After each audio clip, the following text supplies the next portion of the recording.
le détective monte les escaliers d'un pas lourd. Sur le palier, une mère se penche sur le berceau de son bébé et cela tire au privé un rictus d'attendrissement.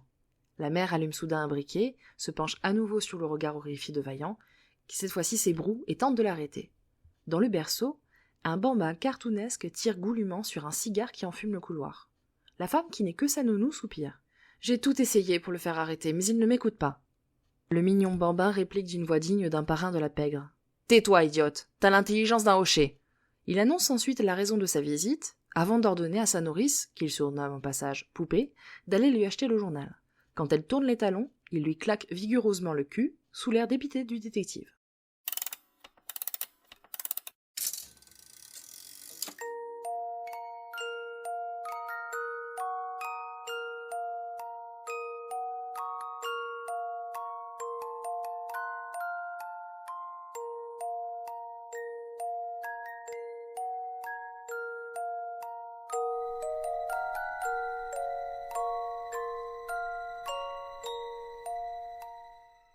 L'image des enfants est généralement celle de petites créatures innocentes, celle dont la vérité émergerait. Mais elle est aussi celle des diablotins, d'empêcheurs de parents de tourner en rond. Et la publicité s'est évidemment emparée de ce double discours, en proposant un poupon fumeur et buveur, avant d'en faire peu à peu un enfant terrible que nous aimerions redevenir. De l'Ange démon, dans l'épisode 4 d'aujourd'hui, nous étudierons l'image de l'enfant dans le storytelling publicitaire. Je suis Camille Gillet, auteur et storyteller, et vous écoutez Le Héros aux 1000 visages, le premier podcast francophone sur le storytelling. Pour bien comprendre l'émission d'aujourd'hui, il va nous falloir comprendre un point essentiel. Jusqu'ici, les enfants ont été considérés comme des biens de production, des marchandises, des éléments d'héritage pour leur famille. Il faut attendre la fin du 19e, début 20e siècle pour qu'on commence à considérer qu'ils ont des désirs, des besoins, etc. Ce changement a été rendu possible grâce à la concentration de plus en plus croissante des gens au sein des villes. Empaquetés les uns avec les autres, ils ont pu commencer à s'intéresser aux besoins de la collectivité et donc, de manière générale, à leur avenir. Les enfants incarnant l'avenir d'une société, on a commencé à se poser la question de leur travail dans les usines ou dans les mines. Et petit à petit, les femmes, notamment bourgeoises et moyenne classe, ont commencé à reprendre un rôle de mère véritablement. C'est-à-dire qu'on s'est mis à exalter le rôle de la mère au moment même où on s'est mis à exalter la personnalité de l'enfant. On est passé d'un enfant qui était considéré comme une marchandise brute, une force ouvrière comme une autre, à un petit chérubin innocent, une créature fragile et sacrée dont on devait absolument prendre soin. C'est en tout cas ce qui ressort du rapport de recherche de la maîtrise d'histoire d'Eliane Bellec, qui est une Québécoise, et qui l'a intitulé « Pour le bien-être des tout-petits, l'image des enfants dans l'iconographie publicitaire des grands magasins montréalais entre 1900 et 1915 ». Dans son travail de recherche, Eliane Bellec met en évidence le fait qu'à partir du moment où on a commencé à considérer les enfants et donc à considérer le rôle de la mère, les publicitaires ont commencé également à non seulement faire des produits qui leur étaient adaptés, mais aussi à faire des publicités. Ainsi, les publicités pour des savons parfaits pour les enfants ou pour des alimentations ou derrière pour des vêtements, chose qui ne se faisait pas jusqu'ici, ont commencé à fleurir. Mais plus que tout, et c'est là ce qui va nous intéresser aujourd'hui, à cette époque, jusqu'à dans à peu près les années 60-70, le rôle de la mère va être extrêmement codifié, extrêmement sexiste, n'ayons pas peur des mots. Il sera systématiquement placé sous le règne de la bonne conduite, des bonnes pratiques en tant que bonne mère, et donc des injonctions à peu près, qui sortaient à peu près de tout le monde, que ce soit évidemment de l'entourage, mais surtout des injonctions dites scientifiques. Donc si bien entendu il y a des produits pour les enfants, la cible publicitaire reste la mère. Et plus tard, c'est très intéressant de le noter, même lorsque les produits ne sont pas destinés aux enfants, ils seront également utilisés toujours avec la même sémantique, le même rapport de « Maman, tu vas utiliser tel produit, comme ça tu seras une bonne maman et tu me rendras heureux ». C'est-à-dire qu'effectivement, on a des pubs pour des savons, type bébé Cadom, etc., qui disent que ça rend les enfants sages, propres, etc. On a bien entendu des produits comme des poudres alimentaires pour les bébés, comme les poudres de Nestlé.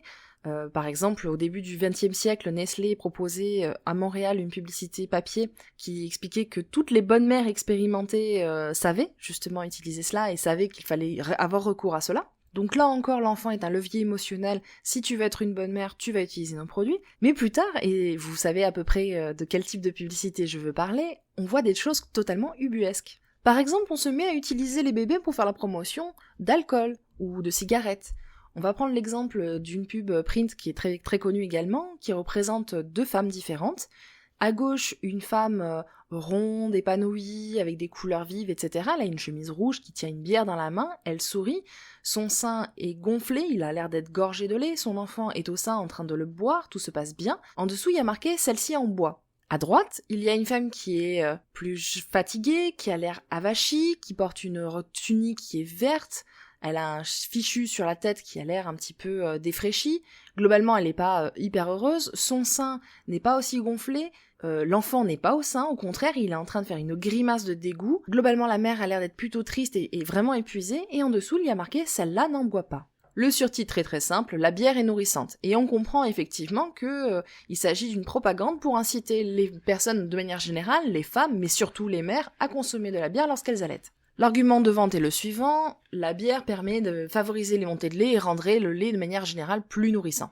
C'est un argument qui a été globalement débunké, même si on reconnaît qu'effectivement il y a des éléments dans la bière qui permettent d'avoir une meilleure lactation. Cela dit, l'alcool dans le lait n'est pas idéal pour les enfants. Mais toute question scientifique mise à part, ce qui est intéressant là encore une fois, c'est qu'on a une injonction qui est faite à la consommatrice une nouvelle fois par le biais de son enfant. C'est-à-dire que si tu veux être une bonne mère, et en d'autres termes une bonne femme, tu es gentille, mais tu vas boire Simone. Mais parce que Simone ne fait pas que boire, elle n'a pas que ce vice-là, il lui faut également la cigarette. Et là, nous allons partir du côté de Marlboro, qui n'hésite pas à représenter un bambin en train de faire la tête, il a l'air peiné, il a l'air même tout triste, le logo Marlboro est évidemment au-dessus, et encore au-dessus se trouve un slogan des plus surprenants. C'est l'enfant qui parle, clairement, et il dit « Avant de me gronder, maman, est-ce que tu ne pourrais pas plutôt t'allumer une Marlboro ?» Donc encore une fois, l'argument de vente est pour la mère de rendre heureux ses enfants. C'est-à-dire qu'on va lui dire de fumer pour qu'elle soit plus détendue, plus heureuse, etc. Mais c'est dans le but, évidemment, de rester une bonne mère. Donc effectivement, avec les femmes et avec les mères en général, l'enfant est prescripteur. Sauf qu'en réalité, il ne se contente pas uniquement d'aller draguer justement la cible féminine, il va également être là pour aller draguer la cible masculine. Cette fois-ci, le bambin est plus grand, c'est peut-être même un jeune garçon ou une jeune fille. Ils ont entre 8 et 12 ans et ils sont absolument en extase face à leur papa. On va rester sur les cigarettiers en guise d'exemple et on va s'intéresser justement au fait que les enfants comme la mère vont aller offrir des cigarettes pour la fête des pères en récompense des bons et loyaux services de ce super papa. Alors ce sont évidemment des exemples parmi tant d'autres puisqu'on retrouve cette problématique avec les armes également. Et globalement ce que l'on constate c'est que si effectivement on a fait du chemin depuis l'époque où les enfants étaient envoyés aux mines, ces derniers sont toujours envoyés au charbon. C'est-à-dire qu'ils servent de panneaux publicitaires, d'arguments publicitaires, on va utiliser leur valeur émotionnelle pour aller capter le père et la mère dans leur rôle respectif qui était à l'époque encore extrêmement fort puisqu'on est en plein rêve américain, on est en pleine époque où justement les rôles sont extrêmement codifiés, les personnes doivent vraiment rester à leur place et remplir une fonction, si ce n'est même un devoir. Donc de la même manière que les enfants ont un devoir envers leurs parents de respect et de représentativité de leur réussite, dans la publicité cela se traduit également. Un enfant bien éduqué va recommander à sa maman de boire de l'alcool et de fumer comme un pompier,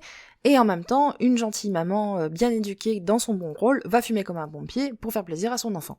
Donc l'image de l'enfant sage, du bébé parfait, du poupon que moque justement Roger Rabbit que j'ai pris en exemple lors de mon intro, est en réalité l'image que la société voudrait renvoyer et faire rejaillir sur les parents. Si les enfants sont sages, sont propres, sont beaux, c'est que les parents ont bien fait leur travail. Et si les parents veulent bien faire leur travail, eh bien ils vont consommer différents produits qui sont mis en avant par ces enfants qui sont parfaits. Mais l'enfant parfait sous-entend qu'on ignore complètement les besoins de l'enfant, c'est-à-dire les besoins psychologiques de l'enfant. Et ça ne durera pas éternellement puisque Françoise Dolto en tête dans les années 80 commencera à nous apprendre que eh bien l'enfant a ses propres désirs, ses propres peurs, sa propre personnalité, et qu'en gros il serait peut-être temps de commencer à considérer qu'il s'agit d'un individu à part entière. Et à partir de ce moment-là, parce que c'est un individu à part entière, on va commencer à s'intéresser à ce qu'on appelle les caprices, les crises, les cris, les pleurs, la phase du non, enfin bref, tout ce que n'importe quel parent a expérimenté. Et on va commencer un petit peu à décortiquer et à considérer cela tantôt comme des phases de rébellion, tantôt comme des choses intrinsèquement normales dans le développement d'un enfant. C'est-à-dire qu'à mesure que justement la société change par rapport à son discours, la publicité également va changer. On va avoir non plus le visage de l'enfant chérubin parfait, silencieux même, uniquement tourné vers le besoin de ses parents. On va avoir petit à petit l'enfant, tout simplement l'enfant qui vit, l'enfant terrible, l'enfant qui fout le bordel, l'enfant qui est coquin, l'enfant qui va nous tromper, l'enfant qui va nous mentir, l'enfant qui va nous prendre littéralement pour des cons. Bref, l'enfant, qui les années 1996, qui a été édité par l'agence BETC Euro RSCG, et une publicité qui est quand même assez emblématique à mon sens par rapport à cette mouvance. C'est-à-dire qu'elle a été conçue et composée au niveau musical par Jacques Dutronc, elle est chantée par lui, et elle propose une toute autre narration que l'enfant chérubin qui demande à sa maman d'être gentil et de boire, et qui offre un cigarettier à son papa, voire une arme à feu, en étant extrêmement reconnaissant de leur bon et loyal service à la fois à la famille et à la patrie. Là, on est plutôt sur un enfant qui en réalité est centré sur lui-même, un enfant qui a envie de vivre. Toute la narration qui est faite par Petit Bateau, avec justement les paroles, fais pas ci, fais pas ça, et toute l'espèce d'historique qu'on a de toutes les injonctions qu'on fait, les interdictions, les menaces que l'on pouvait faire, en tout cas dans les années 96, aux enfants en général. Tout ça, c'est une espèce de narration qui est montrée pour expliquer que c'est ça le quotidien d'un enfant, c'est ça un enfant qui vit. Côté image, on voit évidemment des gamins en train de faire n'importe quoi, deux gosses dans un slip, une petite fille qui veut pas manger sa soupe et qui a la mèche qui trempe dedans avec les coudes sur la table. On voit des enfants en train de faire conneries sur conneries. D'autres enfants qui ne font pas des bêtises mais qui sont tout simplement en train de vivre et qui manifestement sont bruyants, agités, tout ce qu'on détestait et qu'on déteste encore finalement aujourd'hui dans l'enfance. Et vient à ce moment-là le slogan absolument génial de Petit Bateau qui est « À quoi ça sert d'avoir des vêtements si on ne peut rien faire dedans ?» C'est-à-dire que ça nous renvoie complètement aux premières publicités qui ont été créées pour les enfants, à savoir les publicités justement de prêt-à-porter pour les bébés et puis les jeunes enfants, chose qui n'existait pas jusqu'ici, les grandes culottes, etc. Parce que Petit Bateau a été parmi les précurseurs justement de grandes culottes pour enfants, pour garçons et pour filles. Vous savez très bien de quoi je parle, c'est-à-dire ces espèces de culottes avec robe et puis les grands chapeaux, c'est ces trucs qu'on voit sur les images d'Épinal quand on voit les gamins du début du siècle à la plage. Et c'était quand même globalement des vêtements qui étaient très chers, qui étaient rares, parce que avoir des vêtements c'était pas non plus donné à tout le monde, parce que la petite classe, la classe ouvrière avait tendance à les fabriquer et puis les rafistoler en permanence. D'ailleurs, petite digression, mais le meilleur et la meilleure illustration par rapport à ça reste quand même la guerre des boutons. Mais quoi qu'il en soit, on a ici l'exemple même de Petit Bateau qui est en train de moquer une de ses premières campagnes en présentant justement des vêtements qui ne sont plus blancs, plus en dentelle, plus comme ils étaient au XXe siècle, mais des vêtements au contraire faits de jeans, de couleurs, qui sont tout à fait faits pour être tachés, pour être déchirés, pour être troués, bref, des vêtements qui sont faits pour la vie quotidienne. Et c'est là où justement c'est intéressant, c'est-à-dire qu'il présente l'enfant comme étant un consommateur, une personne qui est libre, une personne qui va elle aussi s'identifier grâce à ses vêtements.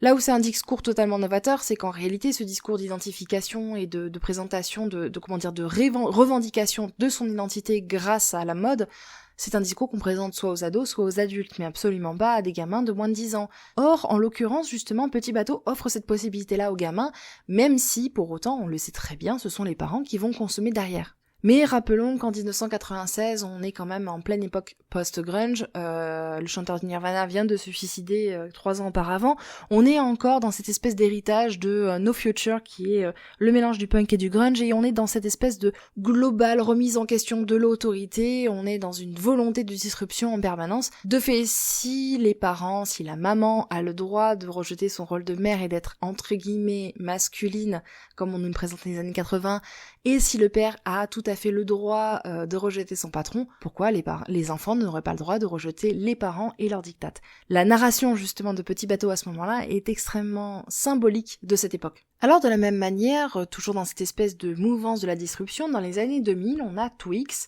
par l'intermédiaire de l'agence DMBNB, donc je suppose que c'est DMBNB, qui propose justement un spot où on voit une maman au sortir des écoles, qui est toute lumineuse, entourée de 2 mamans qui, elles, sont plutôt dans des vêtements ternes et gris, qui attendent ses enfants. Et à ce moment-là, il y en a une des deux qui demande « Mais comment tu fais pour qu'ils soient aussi propres, aussi beaux, aussi merveilleux ?» je paraphrase. Et elle explique qu'elle est nourrie avec Twix, grâce, au double nappage de chocolat, etc. Et en gros, elle reprend complètement la narration qui est faite des publicités de lessive, etc. pour montrer que, en fait, en tant que bonne mère, elle les nourrit de Twix. Alors c'est complètement décalé, évidemment, les gamins sont auréolés d'une aura lumineuse comme pas possible, et là-dessus, l'une des mères dit « Est-ce que je peux en avoir ?» Et c'est là qu'il y a la phrase extrêmement culte, en fait, pour toute la génération 90, en tout cas, et celle qui était adulte à ce moment-là pour la connaître, qui dit « Tu peux te brosser, Martine ». Et l'autre, effectivement, prend une brosse et se brosse l'épaule. Mais au-delà de la référence culturelle, en fait, c'est là où c'est intéressant, c'est que non seulement ça moque les publicités de lessive qu'on a habituellement de la voisine ou de la copine jalouse qui essaye de savoir quel est ton secret, mais on revient un petit peu à cette narration première qu'on avait de la bonne maman est une maman qui donne les bonnes choses à leurs enfants, et leurs enfants sont bons, sont beaux et sont des cautions de leur bonne éducation parentale parce que justement ils renvoient les bonnes choses. Or, et c'est là quand même que c'est extrêmement ironique, les fabricants de Twix savent très très bien qu'on va pas nourrir des gamins avec des Twix, pour autant, justement, c'est cette espèce de décalage qu'il y a entre malbouffe et bouffe saine, etc., c'est ça qui va apporter un petit peu de cachet à cette publicité, et le côté totalement insolent à cette mouvance qui est début 2000 d'ailleurs, qu'on remarque généralement dans l'histoire du marketing. Donc on a sur ces deux exemples un petit peu l'enfant un petit peu disruption, c'est-à-dire soit l'enfant terrible, un petit peu démon qui va foutre le bordel. Parmi les publicités qu'on connaît dans les années 90, on peut tout à fait penser à la publicité Tu bouches le bouchon un peu trop loin Maurice, qui est connue, c'est-à-dire que c'est cette phrase-là qui est connue, mais c'est une publicité pour les mousses au chocolat de Danone ou de Nestlé, je sais plus, qui propose justement un gamin qui est en train de s'enfiler des mousses au chocolat et qui a cu son poisson rouge lorsque sa mère revient. On voit pas la mère n'est pas du tout le sujet, et en fait à ce moment-là, justement, il fait semblant d'appeler la SPA pour dire que oh là là, le poisson rouge il a tout bouffé, et il craint. On est globalement à une époque où il est tout à fait autorisé pour les enfants d'être des sales gosses, littéralement des sales gosses, et de manière générale, il y a un côté libératoire également pour les parents. C'est là où justement le parallèle avec la pub Twix c'est très intéressant, c'est-à-dire que parce que les enfants ont le droit d'être des mauvais enfants, les parents de fait ont le droit d'être des mauvais parents, ce qui veut dire que les adultes ont le droit d'être des mauvais adultes. À partir du moment où on les désacralise, où on désacralise les gamins, où on évite de considérer que notre héritage doit être absolument parfait, on considère à ce moment-là que les adultes peuvent être eux également irresponsables. Et ce qui est intéressant également à noter, c'est que l'enfant ne symbolise pas seulement la responsabilité parentale, il va être là également pour faire un appel par rapport à notre propre enfance. C'est le cas avec la pub Erta qu'on a tous connu, où justement on a le fameux le goût des bonnes choses, où on voit un enfant en culotte courte en train de faire des jeux dans l'eau, etc., un petit peu à l'ancienne, façon guerre des boutons justement, qui est là pour nous rappeler un imaginaire de notre enfance, qui est là pour rappeler un petit peu l'imaginaire des boomers, et enfin ce que j'appelle les boomers, c'est-à-dire la génération 50-60 ans, justement à l'heure actuelle, et qui est là pour faire appel au bon sentimentalisme en fait, c'est-à-dire le c'était mieux avant, votre enfance était dorée, votre enfance était idéalisée. Globalement, ce délire de l'enfance idéalisée correspond assez, en tout cas de mon point de vue, à celui justement du mythe de la fontaine de Jouvence, c'est-à-dire que c'est quand même beaucoup mieux d'être un enfant que d'être un adulte. Et là-dessus, donc revenons un petit peu en arrière, en 98, on a Evian qui propose par l'intermédiaire de l'agence BETC Euro, toujours la BETC Euro RSCG, elle propose justement un spot totalement novateur où on voit des enfants type bébé nageur en train de réaliser des figures et globalement un spectacle justement natation générale. Et en fait, le principe est assez simple, hein, je pense que vous l'avez très bien compris. En gros, l'idée, c'est l'eau d'Evian vous rajeunit. D'ailleurs, de toute façon, le spot n'est pas spécialement subtil puisqu'il commence par cette phrase « Observons l'effet d'Evian sur votre organisme ». Alors pour la petite histoire, Evian, alors à l'époque, justement, était vachement tourné vers les enfants en disant qu'il fallait laver la peau des bébés à l'eau d'Evian. Et à titre personnel, je connais des gens, et je dirais pas les noms, dont le cul a été lavé justement à l'eau d'Evian. Et on disait également qu'il fallait que le biberon soit fait à base d'eau d'Evian. D'ailleurs, on a des spots entièrement tournés vers les enfants avec la voix de Roger Carrel, que l'on connaît tous comme étant le doubleur principal d'Astérix et un des plus grands doubleurs français qu'on ait pu avoir au côté francophone en tout cas. Mais c'est-à-dire qu'on avait Evian qui était tourné vers les bébés en mode on est là pour vous préserver, etc. Et puis d'un coup, on a Evian qui essaye de se tourner vers les adultes en disant on va vous faire revenir justement à l'époque de l'enfance. Bon alors qu'est-ce que ça dit tout ça? Parce qu'à un moment donné, il va bien falloir tirer des conclusions. C'est que, encore une fois, les enfants sont à la fois l'expression de notre enfance et en même temps nos causes morales. C'est-à-dire que dans les années 90, on a également des exemples de gamins qui sont en train de nous interroger, nous coincer parfois. On pense à la publicité pour Lactel où on a une petite fille et plus tard un petit garçon en train de demander c'est quoi cette bouteille, et puis le papa ne veut pas répondre, etc. jusqu'à ce que le gamin finisse par poser une question un petit peu tendancieuse, on va dire, en rapport probablement avec le sexe ou la reproduction de manière générale, et puis le père saute sur l'occasion et finit par expliquer la bouteille de Lactel. Donc on a un petit peu cette idée des enfants qui peuvent nous poser problème, qui peuvent être également en train de nous remettre en question sur notre morale, sur nos modes de fonctionnement, mais aussi comme étant justement un petit peu ce qu'on aurait aimé retrouver, justement, le côté innocence perdue ou Graal perdu.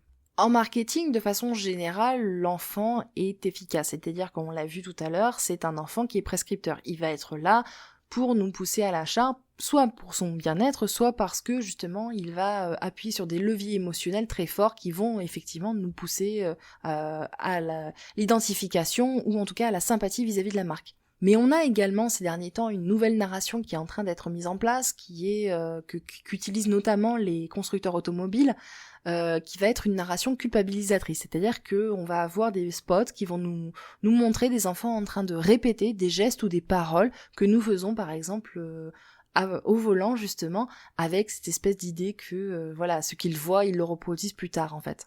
Dans la même veine, on a une publicité Ariel qui est sortie assez récemment où justement on voit une petite fille en train de faire semblant de faire la lessive, etc. et de répondre au téléphone et de dire qu'elle n'a pas le temps parce qu'elle a 20 000 choses à faire justement, et on voit dans la fenêtre d'à côté sa maman en train de répéter exactement la même chose, le papa qui est en train de regarder de manière totalement attendrie justement sa petite fille en train de jouer dans son coin, se rend compte à ce moment-là que ça veut dire que si sa fille est en train de reproduire ça, ça veut dire que sa femme est vraiment submergée de travail et que donc il est peut-être temps qu'il prenne sa part.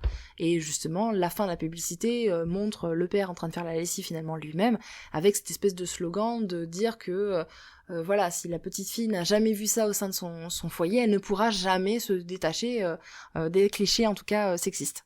Donc même si on se met un petit peu à considérer l'éducation des enfants aujourd'hui et à considérer que ce sont des personnes qui ont le droit effectivement à avoir des besoins physiologiques et psychologiques, encore une fois, même encore aujourd'hui, on a tendance à considérer qu'il s'agit non pas forcément que de cibles, non pas d'individus, mais de moyens pour arriver à nos fins.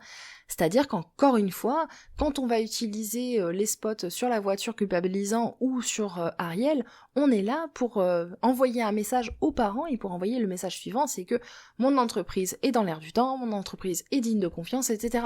Ce qui finalement n'est pas si différent quand on y pense des premières publicités qui utilisaient les gamins de façon à faire vendre la marque, tout bêtement. En définitive, que ce soit en storytelling émotionnel ou parfois culpabilisant, l'enfant dans la publicité reste attaché à l'adulte en fait. Il est ce que nous avons été et nous voudrions redevenir. Il est ce que nous en faisons, de par l'éducation qu'on lui donne, mais il est aussi un lieu culturel, un lien culturel entre les consommateurs parce qu'ils sont vecteurs justement de narration commune.